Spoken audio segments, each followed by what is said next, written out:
नमो हरिहंसाय नमो केशाय नमो आर्याय नमो वज्राय नमो येषो पंचनमुखाय सर्वभावपरायणो मंगलाय सर्वेभ्यः परमं हवै मंगलम् नमो हरिहंसाय नमो केशाय नमो आर्याय नमो वज्राय नमो येषो पंचनमुखाय सर्वभावपरायणो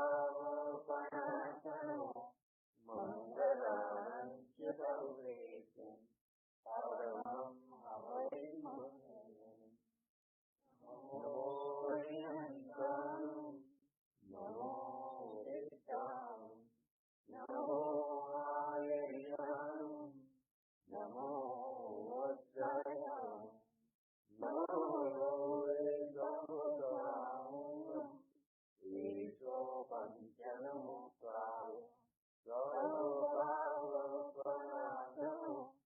मंगलाय सर्वेभ्यः परमं हवै मंगलम् नमो हरिहंसाय नमो केशाय नमो आर्याय नमो वज्राय नमो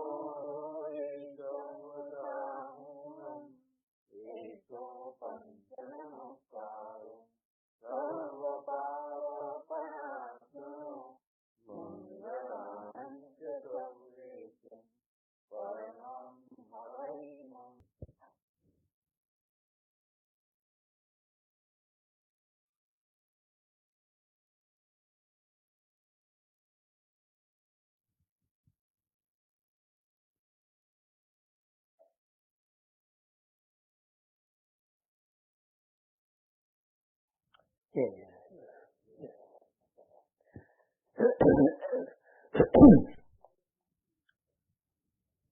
આજે ગુરુવાર તારીખ 4 મે 2017 પૂજ્ય હરિભક્ત મહારાજ સંસ્કૃત યોગ શતક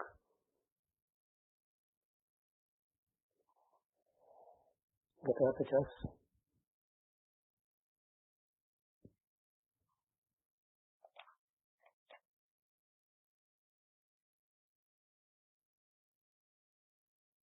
બરાબર ક્યાં સુધી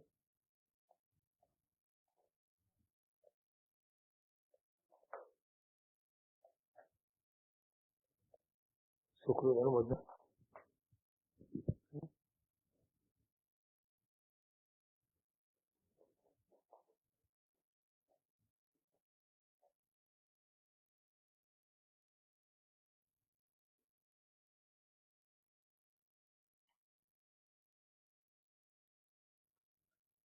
પછી તથા એ સંસ્કૃતમાં જે એનો ગાથા ચાલુ છે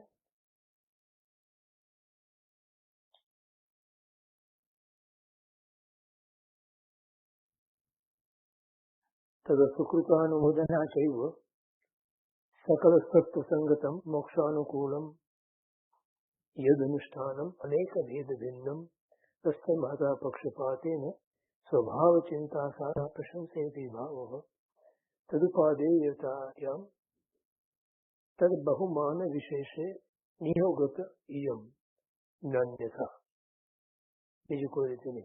एवं च महोदय तत् कल्याणारंगम अनच्छेद्रु बलदेव मृगोद हरणेन सुप्रसिद्ध निवेती. बलदेवનું જે ઉદાહરણ આપે છે દ્રષ્ટાંત એની વાત કરે છે.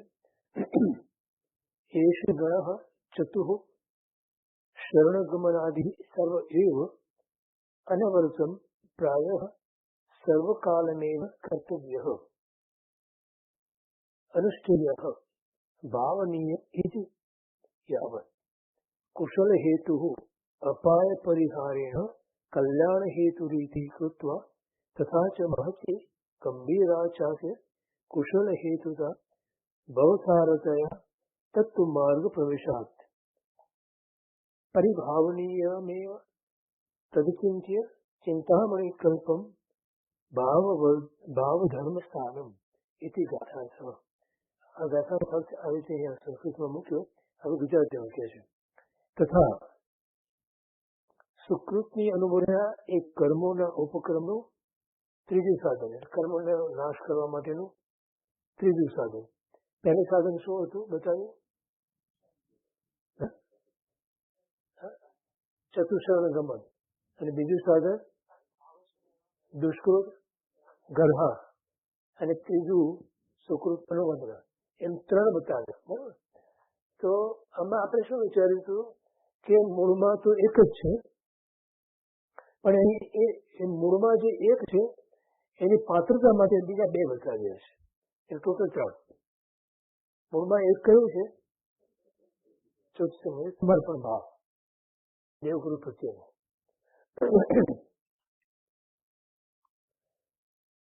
આ આત્મા અનાદિકાલીન મોહના તોફાનોને લીધે દુષ્કૃત કરાવવામાં રચ્યો પચ્યો રહ્યો છે. તેથી પ્રથમ સુકૃતની ઈચ્છા થવી દુષ્કર છે. સારું કામ કરવાની ઈચ્છા બહુ દુષ્કર છે, અને કરવાની ઈચ્છા પણ દુષ્કર છે, અને પછી ઈચ્છા થયા પછી એ કરવું પણ એનાથી પણ વધારે દુષ્કર છે. તેના કરતા સુકૃતનું સેવન કરવું વધારે દુષ્કર છે. તેના કરતા સુકૃત સેવનારાઓ પ્રત્યે બહુમાનનો ભાવ થવો વધારે દુષ્કર છે.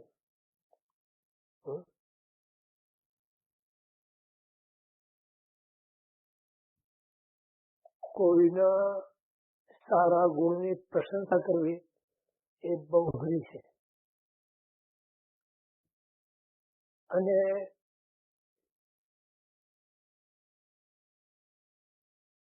કોઈના દુર્ગુણો જોઈ અને એમાંથી એ વ્યક્તિમાં રહેલા કોઈ એક ગુણની અનુમોદના કરવી એ અતિ અતિ અતિ કઠિન છે. કોઈનામાં રહેલા ગુણોની પ્રશંસા કરવી કે અનુમોદના કરવી એ અઘરી છે.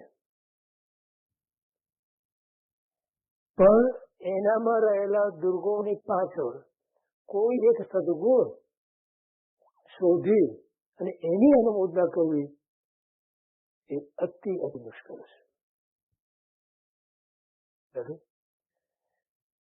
તો દરેક જીવની અંદર, દરેક છદ્મસ્થ જીવની અંદર જેમ સદગુણ છે તેમ દુર્ગુણ પણ છે, જેમ દુર્ગુણ છે તેમ સદગુણ પણ છે.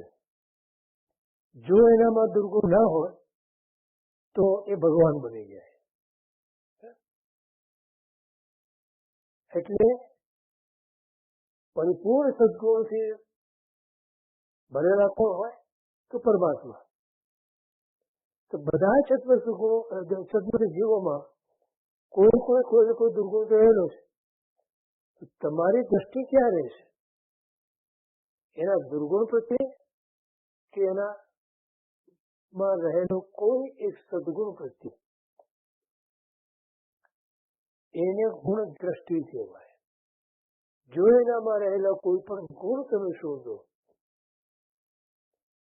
એનામાં રહેલા દેખીતા ગુણોની અનુમોદના પણ જો દુષ્કર છે, તો જે ન દેખાતા એવા ગુણને તમારે જોવા અને એની અનુમોદના કરવી પરમ દુષ્કર છે.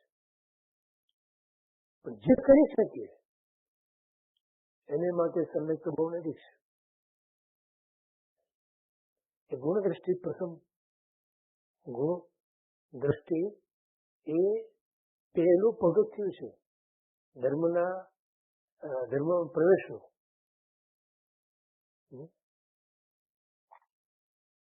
બેઠું છે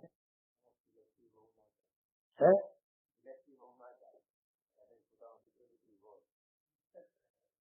એટલે ત્યાં શું છે પ્રશ્ન એ રીતે સિલેક્ટિવ નહીં બનવાનું. આપણા દીકરા દીકરી હોય બરાબર જો રાગીને એના રાગના પાત્રમાં દોષ નથી દેખાતો અને દ્વેષીને એના દ્વેષના પાત્રમાં ગુણ નથી દેખાતો. તો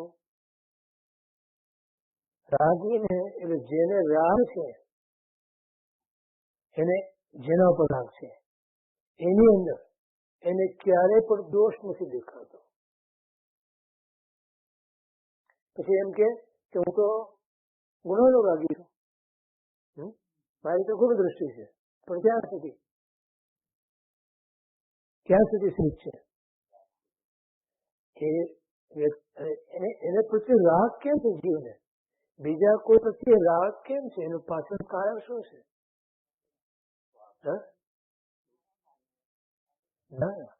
તમારા પોતાના અહમને એ પોષે છે, પંપાળે છે, માટે તમને એ વ્યક્તિ ગમે છે, નહીં કે એના ગુણ છે માટે તમને ગમે છે. તમારા હોને પંપાળે, પોષે, પુષ્ટ કરે એ તમને ગમે અને એ ગમે એટલે એનામાં કોઈ પણ દોષ હોય તો એ દોષ તરફ તમે દુર્લક્ષ કરો અને એના ગુણ શોધો તમે. પણ શા માટે? હવે એ વ્યક્તિ જો તમારો કોઈ દોષ બતાવે તો બોલો હવે તમે કયો તમારા ગુણ રાગનું ગુણ પ્રત્યેનો રાગ તમારો હવે મને કયો. તમારા હું જો એ થોડુંક ખોતરે, ખોટી તમને ખબર છે ને, પંપાળે નહીં, ખોતરે, પછી કયો તમે મને, એમાં ગુણ દેખાડશું તમને?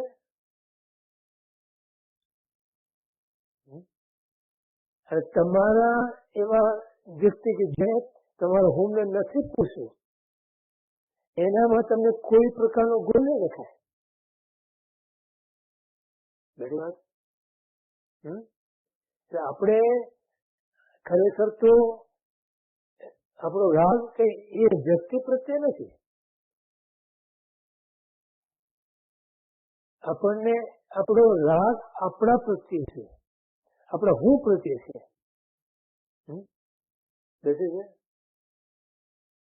તો મારા હું ને જો કોઈ પંપાળે તો એ વ્યક્તિ મારા મદદ થાય, મારા વખાણ કરે તો ખુદા કો ભી પસંદ है खुशामद तो है એમ જ કેવું છે ને તારે, खुशामद तो खुदा को भी पसंद है.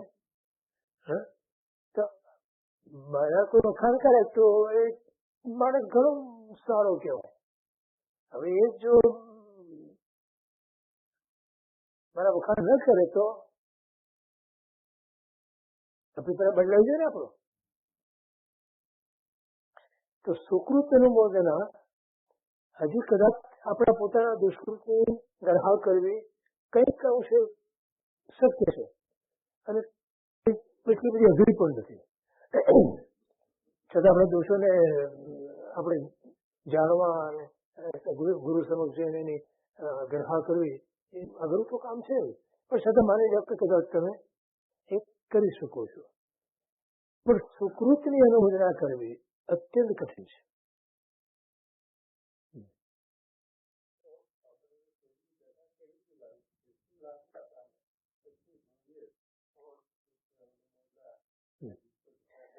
બરાબર. હા હા હા એટલે બરાબર પ્રશ્ન એ કે આપણે એવું શું કરીએ કે જેથી કરીને આપણે સુકૃતની અનુમોદના નો ભાવ આપણામાં પ્રગટ થાય. બરોબર. તો હા એટલે આપણે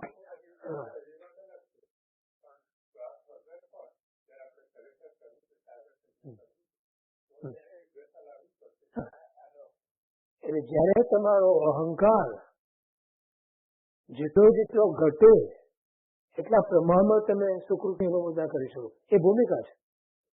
જેટલી નમ્રતા તમારી વિશેષ એટલા પ્રમાણમાં તમે બીજાને ગુણની અનુમોદના કરી શકો. તો તમારામાં શું લઈ આવવાનું છે? તમારામાં શું લઈ આવવાનું છે?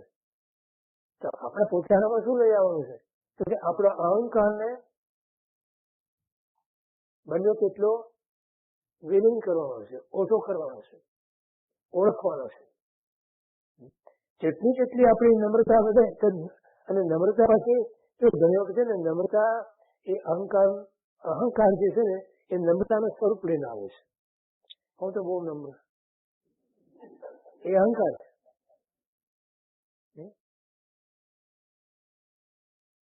નહીં કહેતો બધા.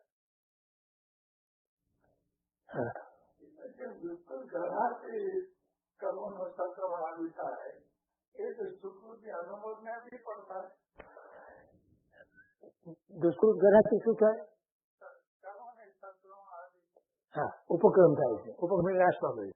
એ જ પ્રમાણે સુકૃતિ અનુમોદનાથી એનાથી વિશેષ થાય છે. તો કરી નથી શકતો જીવ. લાભ યાદ રાખો, પણ કર્મ દેખાતા નથી અને કર્મનો નાશ પણ દેખાતો નથી, એટલે એ તરફ આપણી દ્રષ્ટિ જતી નથી. અને છેની ખાતરી પણ નથી, એને મહત્વ આપતું નથી. એટલા માટે નથી બનતું. નહીં તો આટલું બધું જ્ઞાનીઓને કહી છે ને એમના જીવના કૂચા વળી ગયા. અમારી બા એમ કહે પણ ક્યારે સાંભળીએ? એની અસર વિશેષ છે. પોતાના દુષ્કૃતોની ગરહા કરવી એના કરતા પણ બીજાના સુકૃતોની અનુમોદના કરવી સવિશેષ એનો લાભ છે. અને એ જ ગુણો જેની તમે અનુમોદના કરો છો એ ગુણો તમારામાં આવ્યા વગર રહે જ નહીં. ગુણ દૃષ્ટિથી ગુણ આવે છે, ગુણાનુલાપ ગુણ પ્રગટ થાય છે. અગર દોષ દ્રષ્ટિ હોય તો તમે દોષ જ આવવાના છે. પછી તમે ગમે તેટલી દોષની તમે ગ્રહણ કર્યા કરો, તમારા દુષ્કૃતોને ગમે તેટલી ગ્રહણ કર્યા કરો, પણ તમારામાં જો ગુણનો રાગ નહીં હોય, ગુણ પ્રત્યેનો અનુરાગ નહીં હોય, અથવા તો ગુણ પ્રત્યેની દ્રષ્ટિ નહીં હોય, તમારે જ્યાં પણ ગુણ દેખાય એ ગુણની હું અનુમોદના કરો. ભલે મારો દુશ્મન લેવો, સાધકનો કોઈ દુશ્મન હોય નહીં, પણ માની લો કે કદાચ એને માટે કોઈ એવો વિપરીત એનો વર્તાવ હોય, છતાં પણ એનામાં રહેલું ગુણ. મેં તમને દાખલો આપ્યો, લિંકનનો દાખલો આપ્યો, યાદ હોય તો. યાદ છે કદાચ? અબ્રાહમ લિંકન પ્રેસિડેન્ટ થઈ ગયા ને?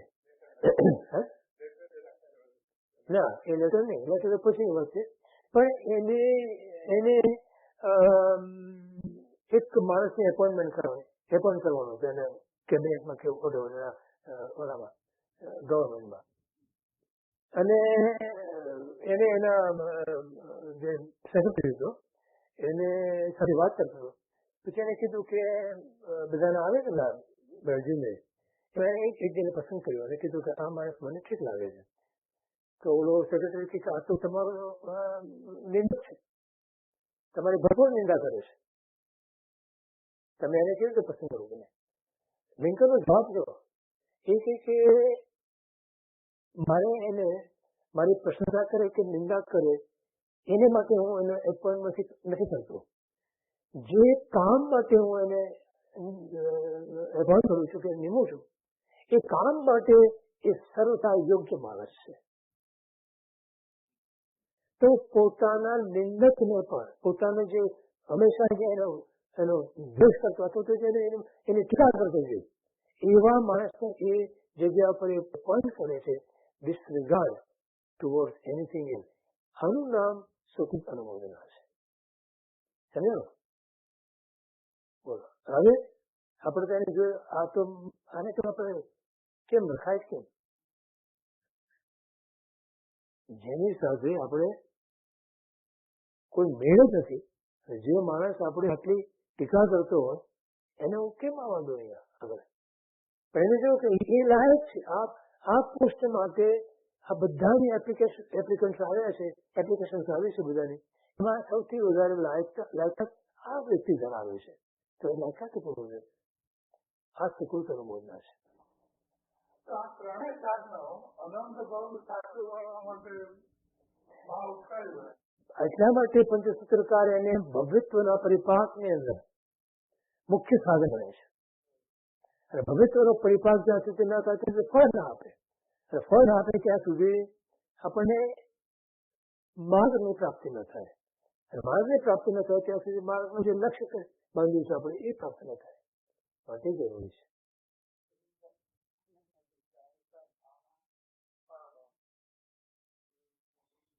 એમાં એક જ ભાવના છે, મૈત્રી ભાવના.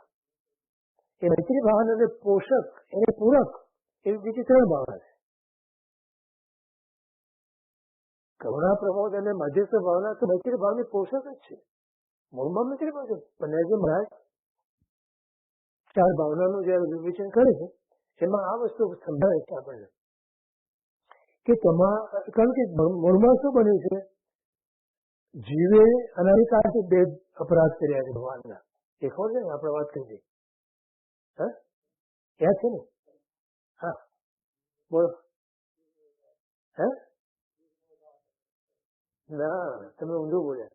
જીવ દ્વેષ અને જળ આસક્તિ આ બે મોટા દોષ કર્યા છે. તો એના માટે હવે પ્રાયશ્ચિત શું? તો કે જીવ પ્રત્યે મૈત્રી ભાવ અને જળ પ્રત્યે ઉદાસીન ભાવ. આનું પ્રાયશ્ચિત છે.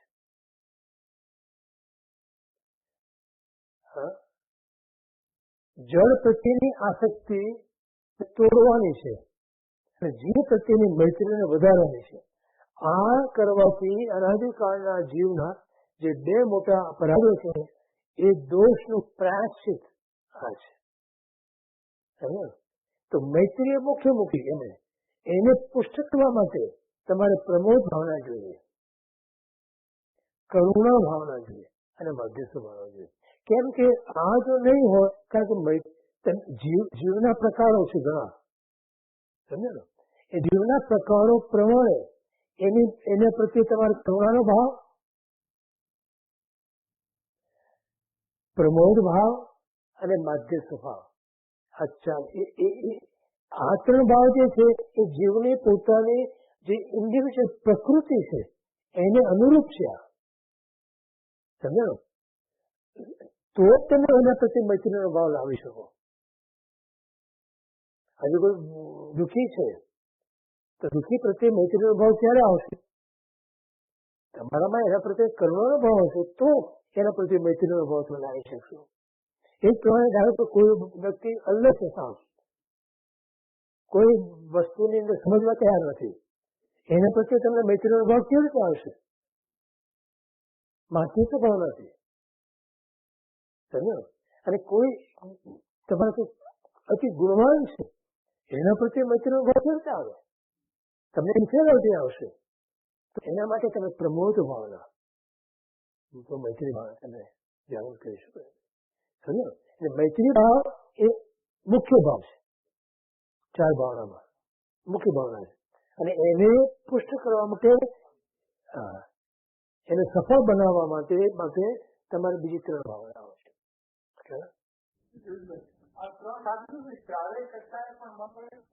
હા, કેમ કે ચાર કષાયના મૂળની અંદર લોભ કષાય છે.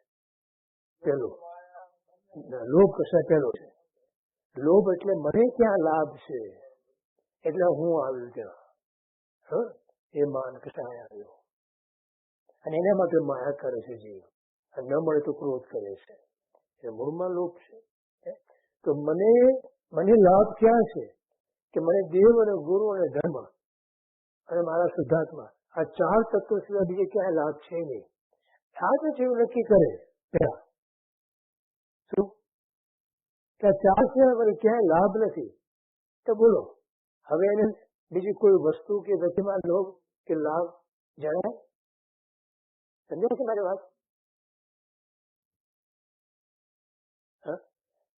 અને એટલા માટે કે મૈત્રી ભાવને મુખ્ય મૂક્યો.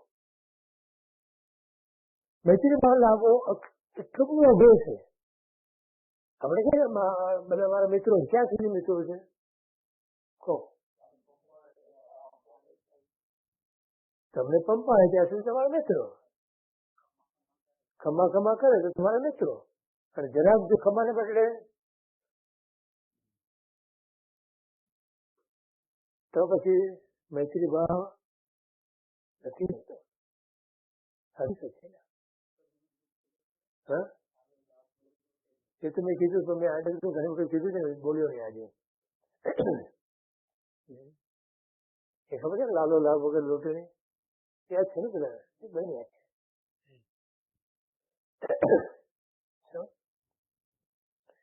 તો સુકૃતનું મોજના એક એવું બળ છે જીવ માટે કે જેનાથી ઘણા બધા દોષોનું નિવારણ કરી શકે છે જીવ. અહીંયા શું છે જો, એના કરતા સુકૃત સેવનારો પ્રત્યે બહુમાનનો ભાવ તો વધારે પુષ્કળ છે, અને તેના કરતા પણ સુકૃતના અત્યંત પક્ષપાતપૂર્વક સુકૃત કરનારાઓનું અનુમોદન કરવું તો અતિશય દુષ્કર છે.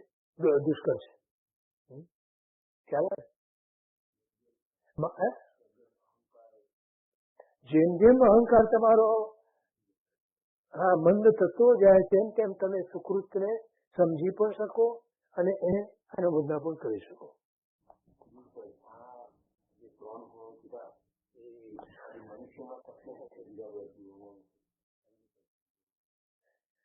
આમાં સંજય તિર્યંશ ને પણ કોઈ કક્ષાએ કોઈ અપેક્ષાએ કીધું છે. જે દાખલો જે દ્રષ્ટાંત આપ્યું છે ને, હરણનું અને બળદેવનું અને મુનિનું, એમાં હરણનો જે અનુમોદનાનો ભાવ જે છે એનો એ ગણ્યું છે એમાં. એટલે પછી પ્રસંગે પંચમી જોઈએ તો વધારે શક્યતા મનુષ્ય ભાવમાં, ઇવન દેવલોકમાં કે પણ નહીં. ધ્યાન સૌની પંચમી રહેશે, તિર્યંશમાં પણ સૌની પંચમી રહેશે, ચાલી બધામાં સૌની પંચમી જે હોય, પણ વિશેષ કરીને એમની શક્યતા મનુષ્યમાં વધારે. કારણ કે વિવેક જેટલો મનુષ્યની અંદર હોઈ શકે શક્યતા એવું બીજા ગતિમાં કે યોનિમાં નથી. અને વિવેક એ જૈન દર્શનનો પાયાનો સિદ્ધાંત છે, અથવા પાયો છે, ફંડામેન્ટલ્સ છે. જૈન દર્શનમાં વિવેક, તમે કહો છો ને, તમે જો નવતત્વનો ભણ્યો તો તરત શરૂઆતમાં જ આવશે જ્ઞેય, હે અને ઉપાધિ. આ તો આવે છે ને, ખબર છે ને, નવતત્વની અંદર જ્ઞેય, હે અને ઉપાધિ. હે ઉપાધિ જે છે એ વિવેક છે. જ્ઞેયને જાણ્યા પછી, નવતત્વને જાણ્યા પછી એમાંથી હે અને ઉપાધિનો વિવેક કરવો તો એના પર આખું દર્શન ઉભું છે. આ જૈન દર્શન આખું ઉભું છે આ વિવેક ઉપર. ઇનફેક્ટ જૈન દર્શનની અંદર વિવેક એ શિખર ઉપર છે.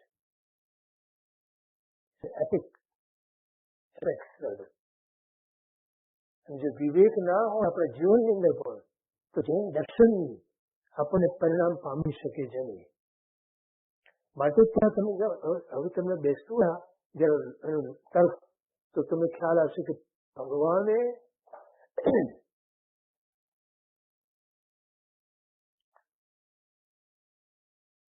વિવેકને કેટલું મહત્વ આપ્યું છે.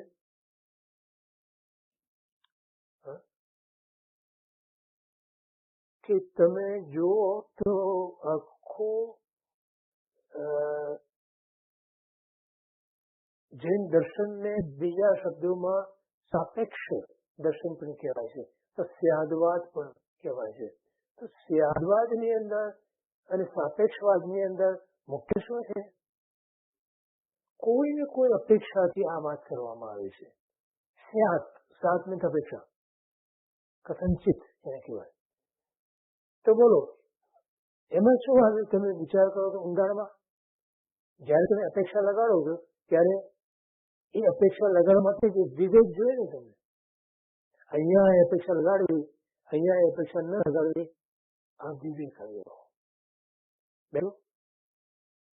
તો ઇન અધર વર્ડ સાપેક્ષવાદ કે સ્યાદવાદ કે અનેકાંતવાદ એનો પાયો વિવેક છે. બેસી છે. જો વિવેક ના હોય તો મારે આ અપેક્ષા અહીંયા કેવી રીતે લગાડવી, કે આ સ્યાદ કથન મારે કેવી રીતે કરવું એ કેમ ખબર પડે તમને? બેસી ગયા.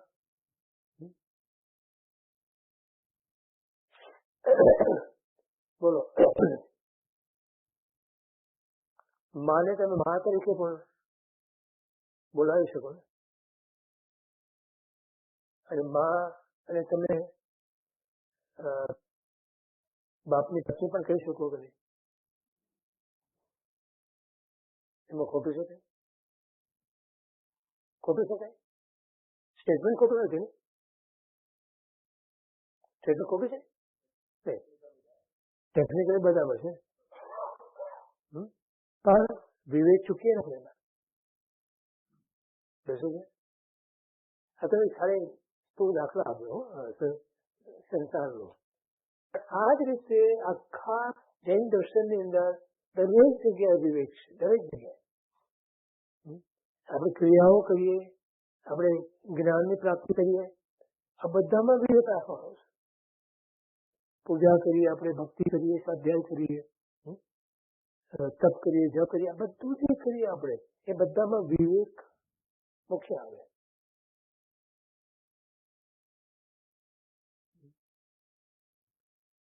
પણ જે વસ્તુ આજે તમારા માટે ધર્મ બને અને કાલે તમારી દશા બદલાય તો એ ધર્મ ન કહેવાય. એવું બને છે. આજે તમે નવાંગી શ્રાવક તરીકે નવાંગી પૂજા કરી શકો, ખરું? બોલો હા કે ના? કરી શકો. બોલો. અને તમે સાધુ બન્યા પછી કેમ? સાધુ બન્યા પછી તમે નવાંગી પૂજા કરવા કે અવિવેક છે, એ અધર્મ છે, એ ધર્મથી વિરુદ્ધ છે વસ્તુ. છતાં શ્રાવક માટે એ ધર્મ છે. બેઠું એવી રીતે જૈન દર્શન આખું આ વિવેક ઉપર ઉભું છે. જો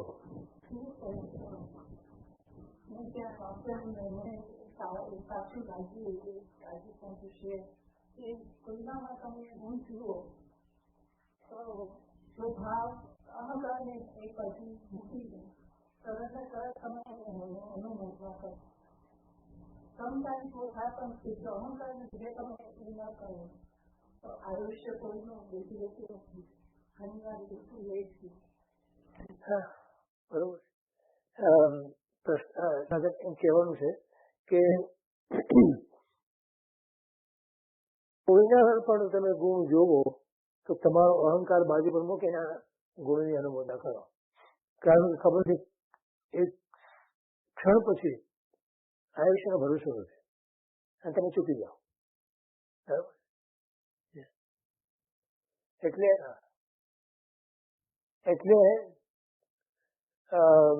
જ્યાં દેખાય ત્યાં ગુણની અનુમોદના કરો, જ્યાં પણ દેખાય.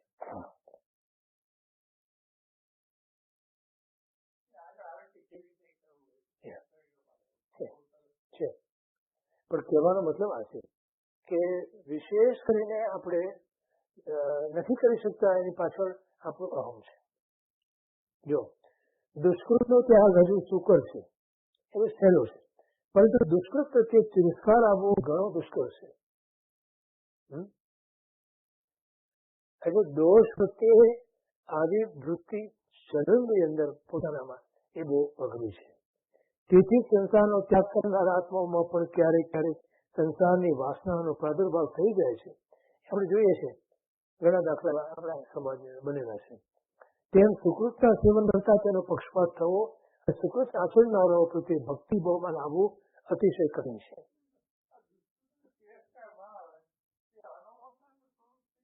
હવે શું બને છે, પ્રશ્ન એ છે કે જો દુષ્કૃત પ્રત્યે આપણે તિરસ્કાર શબ્દ વાપરીએ તમે, પણ કહેવાનો મતલબ છે કે દુષ્કૃત પ્રત્યે તમને એક પ્રકારનો આ વસ્તુ તો આપણા જીવનમાં જોઈએ જ નહીં એવો અંદર ભાવ આવવો જોઈએ. એ ન આવે તો તમે એ દુષ્કૃતને તમે શું કર્યું, પહેલા તો જો એને મૂળમાંથી કાઢ્યું નહીં તમે, એટલે મૂળમાં તેને કહ્યું ક્યારે બી ઉછાળો મારવાનો છે. માટે એના પ્રત્યે આ વસ્તુ જે આપણે 18 પાક સ્થાનકની પરિણતિ જે છે એના પ્રત્યે આપણે શું કરીએ છીએ, જેને 18 પાક સ્થાનકની આલોચના કરીએ પરિક્રમણમાં તો શું શું બોલીએ છીએ?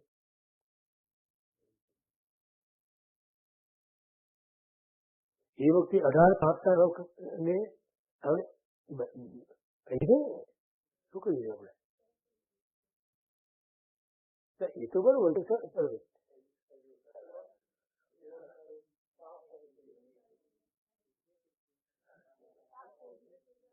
જે કોઈ પાપ સેવ્યું હોય, સેવડાવ્યું હોય, સેવતા પ્રત્યે અનુમોદ્યું હોય તે સદી હું મન વચન અને મન આવ્યું કે તે મન ની અંદર આ દુષ્કૃત પ્રત્યે આ ભાવ આવવો જોઈએ. મન વચન કયાથી શું કર્યું છે ને આ જે દુષ્કૃત છે એ મિથ્યા થાવ એમ કહે છે ને આપણે. એટલે એના પ્રત્યેનો આ એક ભાવ આવ્યો. આ મિથ્યા છે. આ જે પાપ સાધક છે કે પાપની પરિણતિ છે 18 પાપ સાધક છે એ મિથ્યા છે એવું મનથી વચનથી અને કાયાથી.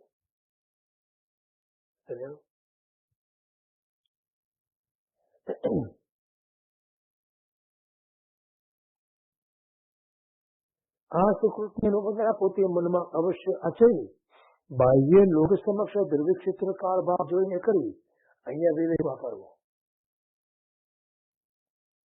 જેથી અનર્થ ન થાય. ગુણીના ગુણોની સભા સમક્ષ પ્રશંસા કરતા ગુણી હજુ કાચો હોય તો માનાદીમાં આવી જાય. એ ત્યાં વિવેક રાખવાનો. તો તેનો અહીં થઈ જાય. સાંભળનાર સભાના જીવોમાં તેમના પ્રત્યે દ્વેષ બુદ્ધિ વાળા કોઈ જીવો હોય તો તે ગુણીના ગુણની પ્રશંસા તેઓ ન ખમી શકતા ગુણીને ઉપસર્ગો કરે, તેથી તે દ્વેષ કરનાર વ્યક્તિઓનું અહિત થાય તથા ગુણી વ્યક્તિને પણ ઘણી અસાતા ઉપસ્થિત થાય. માટે લાભદાયક થાય, હિતકારક બને તેવી રીતે દ્રવ્ય ક્ષેત્ર કાળાજી જોઈને જ પ્રશંસા કરવી. એ પ્રશંસા કેવી રીતે કરવી? ઘણી વખત છે ને આપણે સારા લાગીએ માટે આપણે બીજાની પ્રશંસા કરીએ છીએ. યાદ રાખજો, અમને શું કીધું તમે ખ્યાલ આવ્યો? પોતે સારા લાગે મારે બીજાની પ્રશંસા કરે. હા, એટલે મનથી તો હોય જ ની અંદર, પણ વચન કરે છે જીવો. પણ એમાં થાય લોકો તો એ સમજે ને, જાણે ને તમે મને શું વિચારો છો તેને ખબર ના પડે. તમે જે બોલો એની ખબર. હવે એ તમે જયારે ખોટી પ્રશંસા કરો એની પણ ના પાડી છે તો તેને મૌન રહો. તમે સામા માણસમાં ગુણ ન દેખાતા હોય તો પ્રશંસા ન કરો, તમે મૌન રહો. ગુણ દેખાતા હોય તો જરૂર પ્રશંસા કરો તમે, પણ એ સાથે સાથે એ ગુણ એનામાં બરોબર પરિપક્વ છે કે નહીં એની પણ તમે તપાસ કરો, પછી પ્રશંસા કરો. વિવેક વાપરો એમ. આપણે ઘણા લોકોને એવું કેવું છે, વાતમાં તમારે વખાણ કર્યા કરે, વાતમાં વખાણ કર્યા કરે તમારા.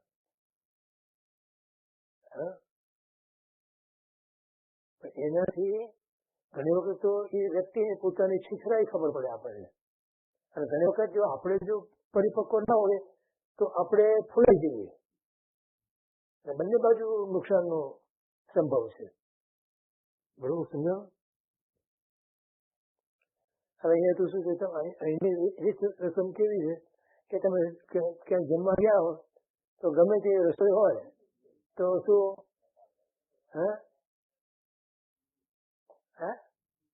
ડિલિશિયસ, પછી ભેગા આપણે શું કે શું કહે છે લોકો? એક સર્વે હોય આઈ એમ ગુડ.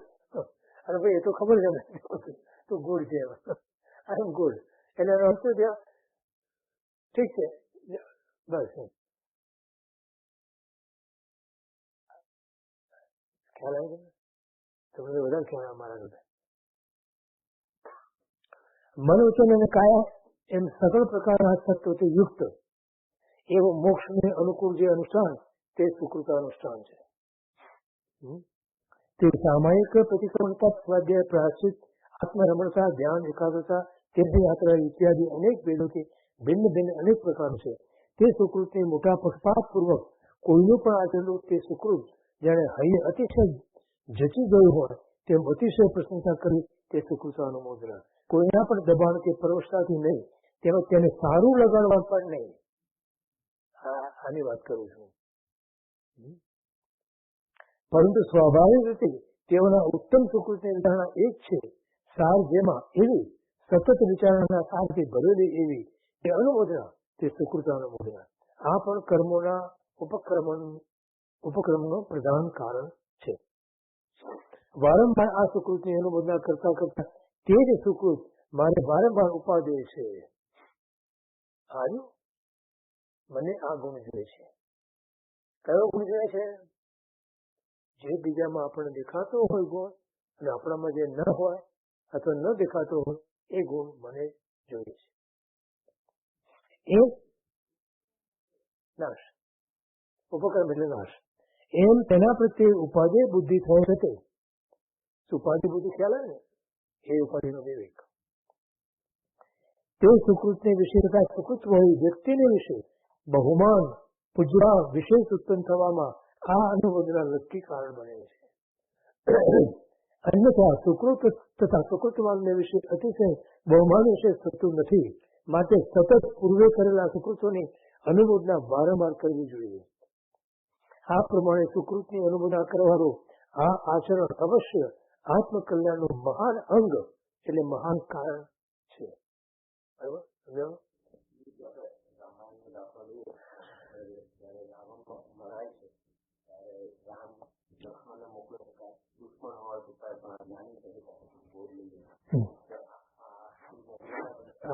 રામાયણનો દાખલો આવે છે. રાવણનો જયારે વાત થાય છે ત્યારે રામ લક્ષ્મણને મોકલે છે એની પાસે કે જાઓ, રાવણ અત્યારે મૃત્યુ શૈયા પર પડ્યો છે, પણ એ જ્ઞાની છે, એની પાસે તો બોધ જાઓ. સખો અનુમોદન. હવે એ જ રામ એક ધોબીના કહેવાથી સતી સીતાને વનવાસમાં મોકલે છે. આ સુકૃત થયું? આ સુકૃત થયું? કેમ બન્યું? કેમ બન્યું?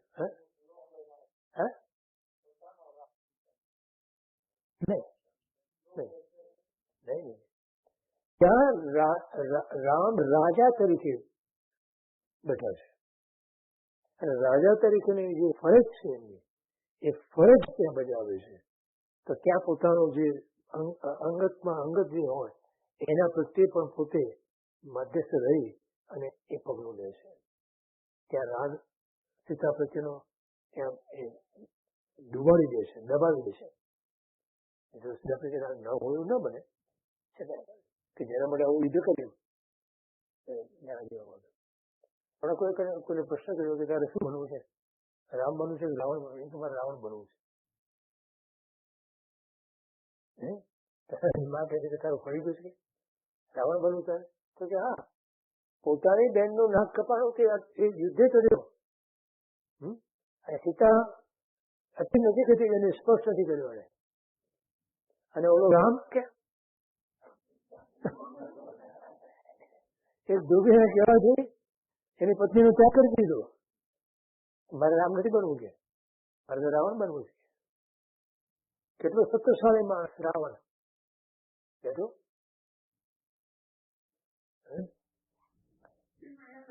વારંવાર રોગમાં કરવાની વાત કરી, પોતાની વાત પર કરશે ને એ વસ્તુ કેવી રીતે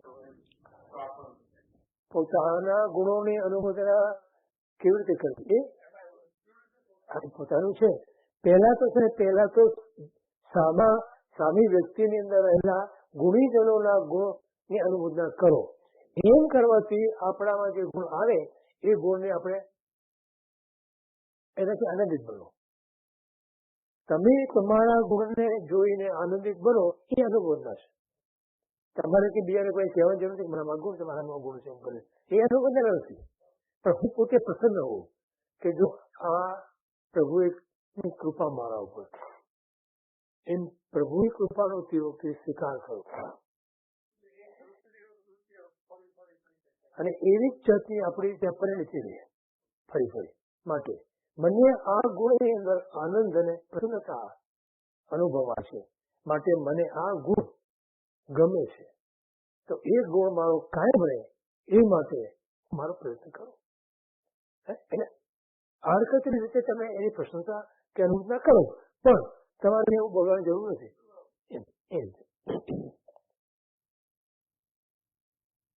આપ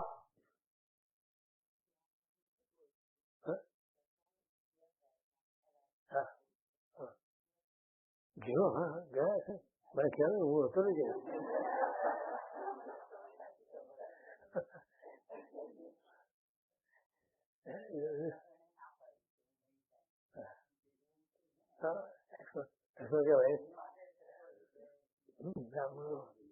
પછી ગયા હોય.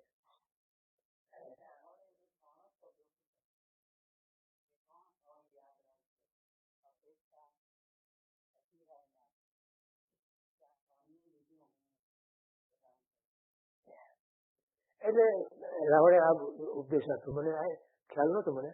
તો એને એમ કીધું કે તું અપેક્ષા નહીં રાખતો ક્યાંય કોઈ, અભિરામ નહીં કરતો અને આક્રોશ નહીં કરતો. બસ આ જીવનનું સત્ય.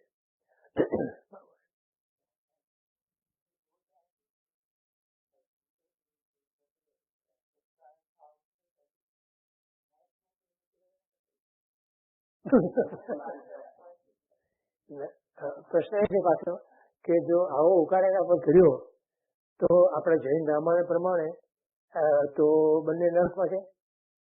તો બંને નરકમાં લડ્યા કરે એકબીજાને.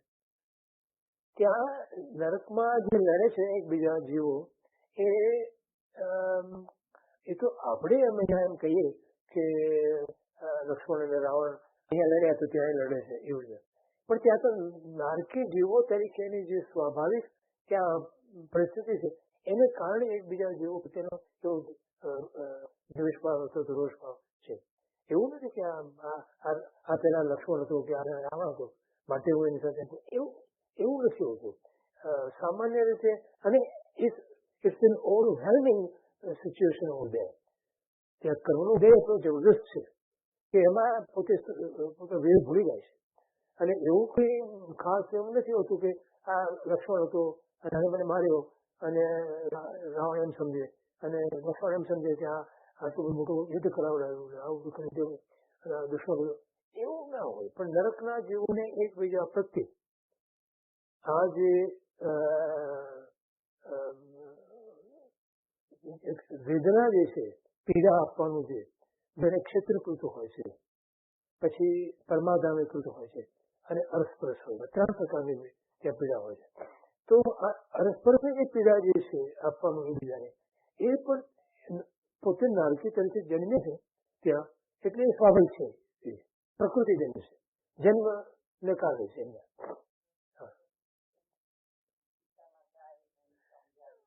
હા, એ પછી કથા છે બધી બધી સીતા માતા ત્યાં આવે અને સમજાવે અને એવું થોડુંક ફારફેશ છે.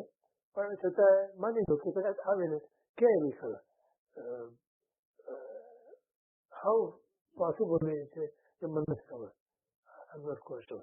પણ આપણે માની લો કે કદાચ સીતા માતા આવે કે આપણે બે સુખ લડ્યા આવે શાંતિ રાખો.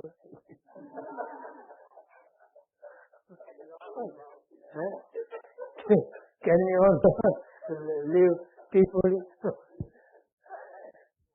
No, this is something which is જે 3 પ્રકારની જે વેદના છે મારી એક અને ત્યાં ત્રીજી નારકી પછી તો પરમાગમે નથી, ચોથી નારકીમાં પરમાગમે નથી. એટલે આ ક્ષેત્રકૃત અને અરસપરસની હોય વેદના. એટલે પછી એમાં બહુ આપણે બહુ વાંચવાનું નહીં અંદર એવું બધું.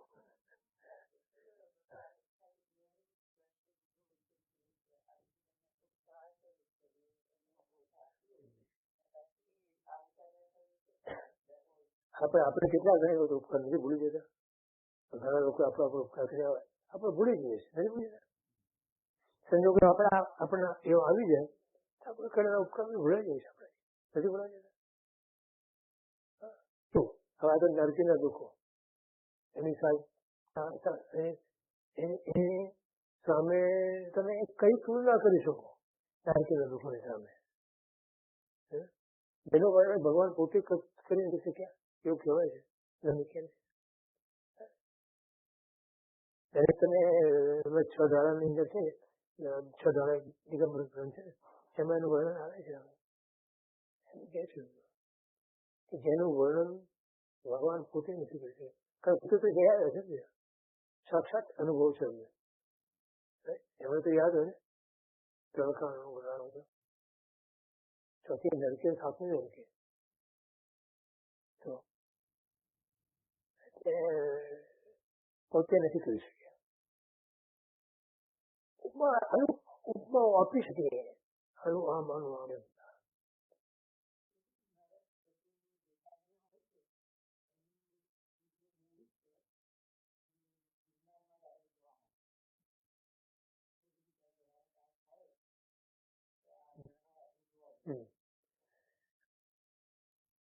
એ તો બરોબર છે, પણ સવાલ એ છે ત્યાં કે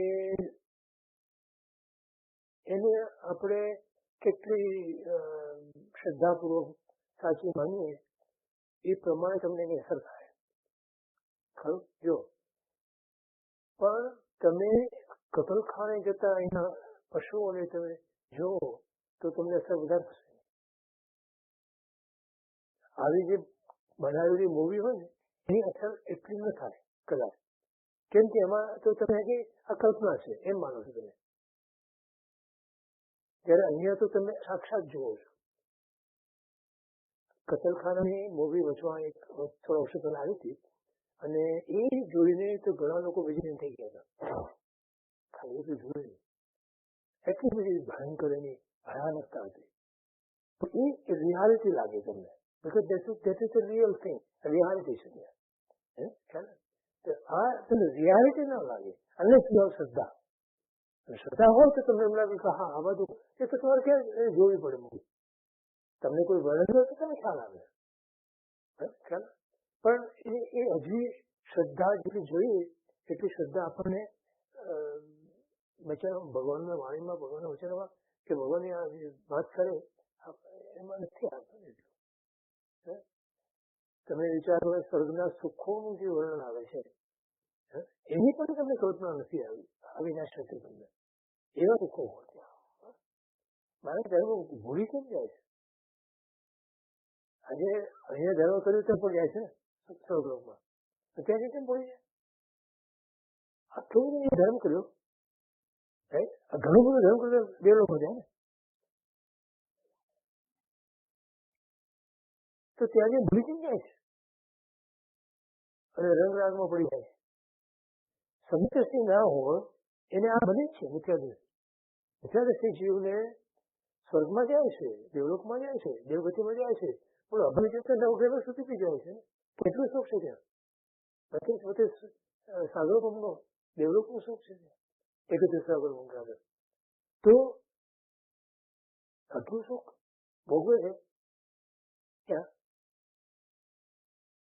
અને અહીંયા ધર્મ કર્યું છે, ધર્મ ભૂલી જાય છે. એવું કેમ બને? અરે સમ્યક્ત્વી જીવ હોય એ ચોથા ગુણસાર હોય, સમ્યક્ત્વી જીવ એ પણ ભૂલી જાય છે ત્યાં.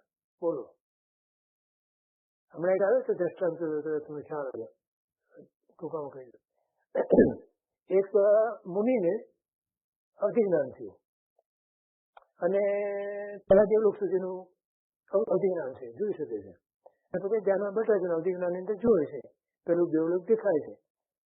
પેલા દેવલોકમાં ઇન્દ્ર, એ વખતે એને નજરમાં આવે છે કે એની ઇન્દ્રાણીને એ મનાવે છે, રેસાઈ ગઈ છે. સાંભળજો,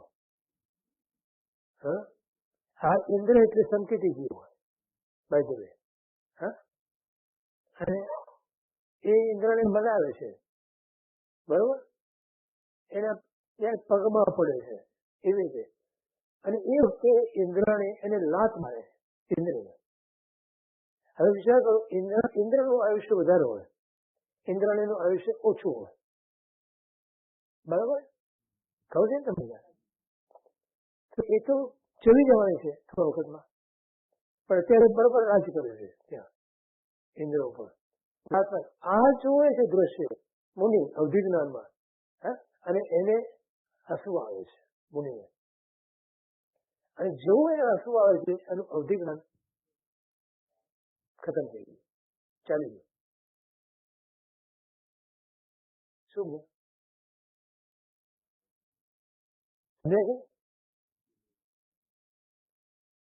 જે સાધનાથી અવધિ જ્ઞાન પ્રાપ્ત થયેલું એ સાધના આખી આ દ્રશ્યની અંદર જે એને ભયા અને તો થાય એમાં સાધના આખી પોતે ગુમાવી દીધી. તો હવે અહીંયા તમે સાધના કરીને દેવલોકમાં ગયા અને ત્યાં રંગ રાગની અંદર પડ્યા તો તમારી સાધના છે ધર્મ ભૂલી ગયા તમે. થાય નહીં? તો તમે માની લો કે તમે કોઈ સામાન્ય સ્થિતિમાં હોય, તમે બહુ ધર્મ કરતા હો, સામાન્ય કેમ માને કે માણસ જયારે દુઃખી હોય ત્યારે બહુ ધર્મ કરે. હવે માની લો કે ધર્મના પ્રતાપે કે કોઈ પુણ્યના પ્રતાપે ઘણા બધા ધનની પ્રાપ્તિ થઈ અને સ્થિતિ બદલાઈ ગઈ. મોટા ભાગે શું બને? બાજુમાં કહેતો નહીં તમારે અહીંયા વિધિન ફ્યુ યર્સ કે ફ્યુ મંથ કે થોડા દિવસોમાં કે થોડા વખતની અંદર બને છે ને? બને છે, જોઈએ છે આપણે, અમે જોયા છે. તકલીફ આવી પડી, સ્વાધ્યાયમાં આવે આપણને તકલીફ પૂરી થઈ ગઈ. સ્વાધ્યાય કેમ નથી આવતી? બહુ જવાબદારી આવી પડી. દીકરા દીકરીને ના પોતે જવાબદારી આવી પડી છે, ત્યારે નથી આવતો. અને જયારે તકલીફ આવી પડી હતી, જન્મ મરણ જીવવાનો જીવિત વસન થતો પ્રશ્ન આવીને ભોળ્યો તો આમ છોટી બાંધીને આવી ગયા સ્વાધ્યાયમાં.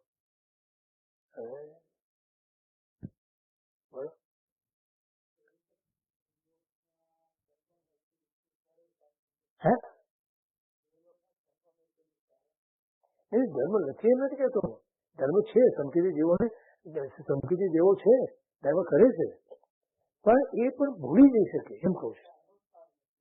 નહીં, અનુષ્ઠાન તો ગઈ બાજુ ત્યાં સ્વાધ્યાય તો કરી શકે છે, જ્ઞાનની ચર્ચા કરે છે, ભગવાનના પંચ કલાકારમાં જઈ શકે છે, ધર્મની પ્રવૃત્તિ કરી શકે છે, એવું નથી નહીં કે. પણ કહેવાનો મતલબ એ છે કે ભલે અનુષ્ઠાનથી થોડું ધર્મ ઘટે છે, અનુષ્ઠાનથી ધર્મ ટકતો નથી એવું તમે એવું માનતા તો ખોટી વાત છે. હા, તમારા મનના ભાવોથી ધર્મ ટકે છે, હૃદયની અંદર રહેલી શ્રદ્ધાથી ધર્મ ટકે છે. ધર્મ તમારા ક્રિયાથી ધર્મ ટકતો નથી, જ્ઞાનની પ્રાપ્તિથી ધર્મ ટકતો નથી. તમે સ્વાધ્યાય કરો તમે માનસ ધર્મ ટકે છે, ખોટી વાત છે. તમે ક્રિયા કરો તમારો ધર્મ ટકે છે, ખોટી વાત છે. નહીં, અંદરના હૃદયના ભાવ જો હોય તો તમારો ધર્મ ટકે, બાકી ના ટકે. એટલે અંદરની શ્રદ્ધા તમારા ધર્મને ટકાવે છે. શ્રદ્ધા જો કાચી હોય, શ્રદ્ધામાં જો ટકા ના હોય તો જરા સંજોગો તમારા બદલા ધર્મ તમારો ગયો. કારણ કે ઉપર ચડ્યો હતો, સપાટી નો હતો, અસ્તિત્વના સ્તરનો નથી બન્યો. માત્ર કોન્શિયસ લેવલ પર આપણે ધર્મ કરીએ છીએ, ઇન્ક્લુડિંગ સ્વાધ્યાય, ઇન્ક્લુડિંગ જ્ઞાનની પ્રાપ્તિ, ઇન્ક્લુડિંગ ગ્રંથના અભ્યાસો, ઇન્ક્લુડિંગ તમારી બધી જ ક્રિયાઓ, કમ્પ્લીટ એવરી સિંગલ થિંગ, નાના ક્રિયા બંને એમાં ઇવન ઇન્ક્લુડિંગ ધ્યાન, આ બધું સપાટી લેવલ પર છે, બધું કોન્શિયસ લેવલ પર છે. એ પણ વસ્તુ જો અસ્તિત્વના સ્તર સુધી પહોંચી જાય તો ત્યાંથી નથી જવાની, એ તમારે સાથે રહેવાની છે. ખ્યાલ આવે છે? અસ્તિત્વના લેવલ પર પહોંચ્યો એટલે એ તમારો એક પાર્ટ એન્ડ પાર્સલ બની ગયો, તમારા આત્માની સંજ્ઞા સંસ્કાર બની ગયો. સંસ્કાર બન્યો પછી કઈ જાય નહીં, કે ભણતરમાં પણ તમારી સાથે આવે. જયારે કોન્શિયસ લેવલનો જે હોય કે ઇવન સબકોન્શિયસ લેવલનો હોય કે અનકોન્શિયસ લેવલનો પણ હોય તો એ ભાવાંતરમાં નહીં આવે સાથે. કેમ સંજ્ઞા ચાર સંજ્ઞાઓ ભગવંતનો સાથે જ આવે છે? આહાર, મૈથુન, ભય અને પરિચય સંજ્ઞા. ચાર સંજ્ઞા કેમ કાયમ સાથે હોય છે? કારણ કે અસ્તિત્વમાં પડી છે, સંજ્ઞા એ સંસ્કાર બન્યો છે. ત્યારે આ ધર્મ જ છે એ ત્યાં નથી પહોંચ્યો હજી. માટે બેસે છે.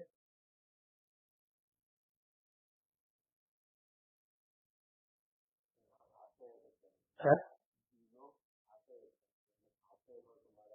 90% આશયની કિંમત છે. સમજો મને, 90%. જો આશય તમારો શુદ્ધ હોય તો એ ધર્મ અંદર ઉતરે, એ તો ના ઉતરે.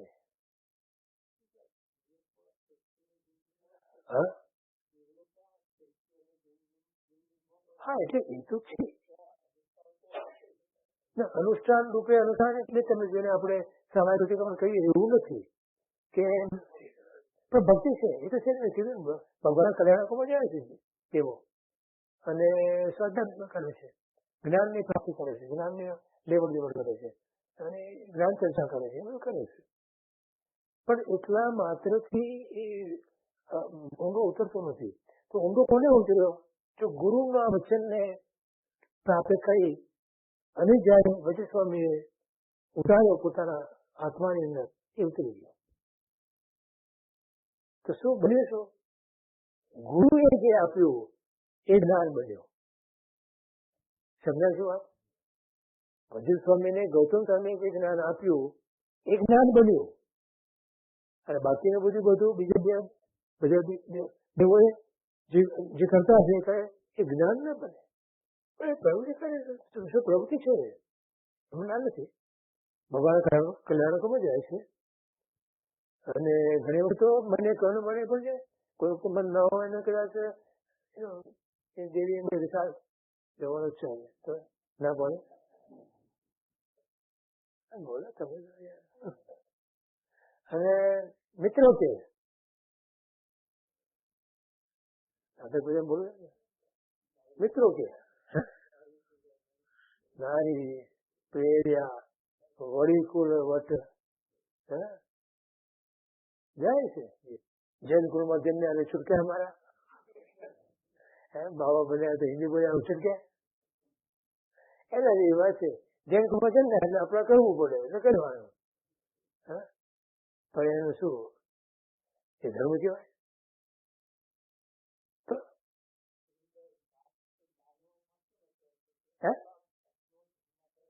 કોણ મને લોકમાં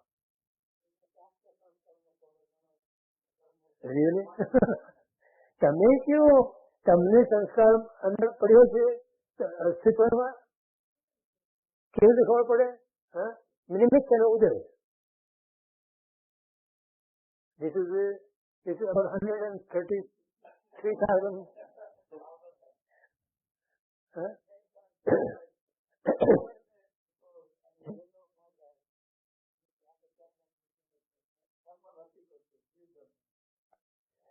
તમે વિચાર કરો કે આપણે પણ શું છે અહીંયા. હવે બોલો તમે લગભગ રિચાર્જ બેઠા નહીં હે ને, લગભગ તમને મોસ્ટ ઓફ. એટલે હવે ચાલો હવે શું કરવાનું?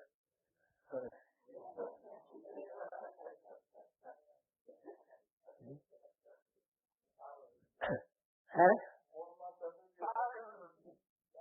સારું એવું નથી, બરોબર છે, પણ હવે અંગમ ગલિતમ ફલિતમ મુંડમ જગન વિહીનમ જાતમ તુંડમ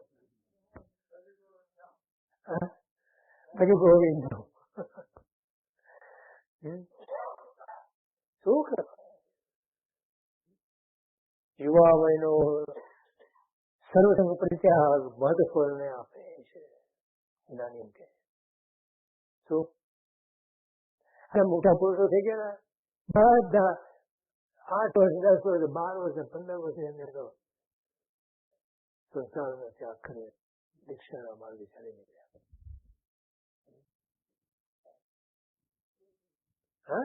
11 વર્ષની ઉંમર દીક્ષા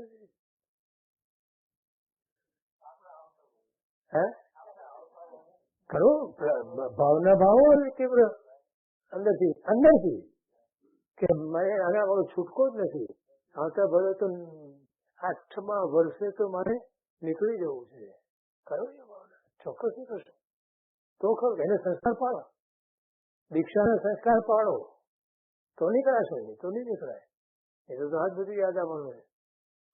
ક્યાં સુધી યાદ હશે? અંગમ મુન્નમ સુધી. હા,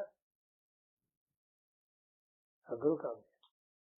એમ કે છે ને કે અનંતી વાર મનુષ્ય ભાવ મળ્યો, અનંતી વાર જીન દીક્ષા લીધી, અનંત વાર આચાર્ય પણ પ્રાપ્ત કર્યું, તો પણ હે જીવ વિચાર કર કે તારો કેમ ઠેકાણું પડ્યું નહીં.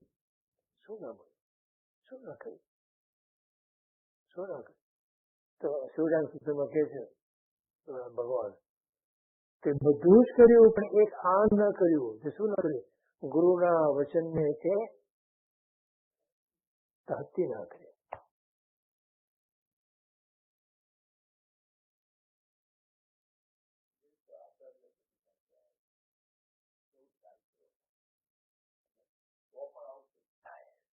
ભવ્ય જીવન વિચાર ચારિત્ર પાડે છે, નવગ્રહ સુધી જાય છે, તો શું થઈ ગયું? આ ભવ્ય જીવન કરો માણસ પાડો, પણ આશય શું છે અંદર? આચાર્ય પણ તો એક પદ છે. હા, બરોબર છે. એ આખી લાયકાત જુદી નથી છે. આચાર્ય પદની લાયકાત જુદી છે, ઉપાધ્યાય પદની લાયકાત જુદી છે. સમજો? સાધુની પણ લાયકાત જુદી છે. સાધુ જે છે એ સાધુ પણ જે છે, મુનિ પણ જે છે એ અગત્યનું છે, મુનિ પદ નહીં. અથવા મુનિ પદ થયો તો મુનિ તરીકે અથવા સાધુ તરીકેની વાત કરીએ આપણે, એ અગત્યની. પણ સાધુમાં સાધુત્વ, સાધના જે છે એ અગત્ય છે. મુનિમાં જે મુનિની વ્યાખ્યા શું કરી ખબર છે? જ્ઞાન સારની અંદર મહોપદે જે મુનિની વ્યાખ્યા કરી છે, બોલો, જેને વિચારોનું મૌન કર્યું છે એ મુનિ છે. શબ્દનું મૌન નહીં, કાયાનું મૌન નહીં, મનનું જેને મૌન કર્યું છે એ મુનિ છે. તો ત્યારે વિકલ્પ નથી ત્યાં, એવું મુનિ છે. કુંજુંગાચાર્ય માટે એમ કહેવાતું હતું કે સહજમાં સમાધિ રાખતી એમને, તો કેમ બની શકે? તો આ કક્ષાએ પહોંચેલો જીવ હોય એની અંદર શુદ્ધ આત્માની અંદર એના સંસ્કાર પડેલા હોય, એ તો 2-4 ભાવમાં મોક્ષ જ હોવાના. આખી પરિણતિ જુદી જતી હોય, બાહ્યમાં કાંઈ ના હોય, કોઈ ચીજ બાહ્યમાં ના હોય. તો બધા બાહ્યમાં છે બધા.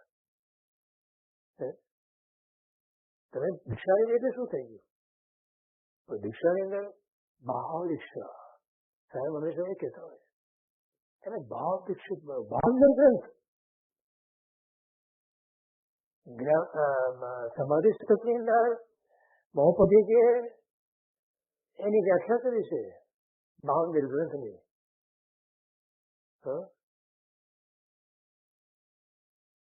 એમાં આ જ केवल आत्म बोध है परमार्थ शिव पंथ तामे जिनकी मगनता सो ही भाव निर्ग्रंथ. આ વ્યાખ્યા કરી છે. ભાવ નિર્ગ્રંથ મુનિ, નિર્ગ્રંથ એટલે મુનિ. તો કોણ છે? केवल आत्म बोध है परमार्थ शिव पंथ. केवल आत्माना बोध, आत्मज्ञान पाम्યો, બોધ પામ્યો, આત્મજ્ઞાન પામ્યો. કેવળ શબ્દ મૂક્યો છે, nothing else. केवल आत्म बोध है परमार्थ शिव पंथ. परमार्थ એટલે પરમાર્થથી આત્માર્થથી એ જ શિવ પંથ એટલે મોક્ષ માર્ગ છે. તાને जिनकी મગ્નતા, એમાં જે ડૂબેલો છે પોતે, મગ્નતા એટલે મગ્ન થયેલો, બીજું પાછું કઈ નહીં. તામે जिनकी મગ્નતા સો ही भाव निर्ग्रंथ. એ જ ભાવ નિર્ગ્રંથ છે. તો આ જે છે આ મૂડી જેને મળ્યું એ તો તરી ગયો બેચાર ભૂમાનો મોક્ષ છે નિશ્ચિત. હા આ તો બધું હોય છે એ તામે જેની મગન હતા શુદ્ધ આ સંસ્કાર છે. હા સત્ય શાસ્ત્ર એટલે સમાધિ સતત મૂળમાં પૂજ્યપાદ સ્વામીઓ નિગમન થઈ ગયા અને પછી એના પછી મહોપદ્યજીએ 5 ગાથા મૂળમાં 100 ગાથા છે સમાધિ શતકની. સમાધિ શતક 100 ગાથા એ પૂજ્યપાદ સ્વામી. એના પછી મહોપદ્યજી ગુજરાતીમાં છે 105 ગાથા છે અને સમાધિ ઓલાનું સમાધિ તંત્ર છે આ સમાધિ શતક સમાધિ શતક. તો એમાં મગ્ન થવાનું છે. બાકી તો બધી મગ્ન થઈને બેઠા જ છીએ આપણે. મગન મારો સગર મગન થઈને બેઠા છે પણ મગ્ન આમાં થવાનું છે. હા બરોબર. મોડું થયું 10 મિનિટ મોડું થયું. ચાલો સર્વમંગલ માંગલ્યમ સર્વકલ્યાણકારકમ ભગવાન સર્વધર્માણમ જયનમ જયતે સદગુરુ મહાવીર સ્વામી જય જય. પરિવાર મિત્ર કરું જરા મોડું થઈ ગયું આજે. મજા ખબર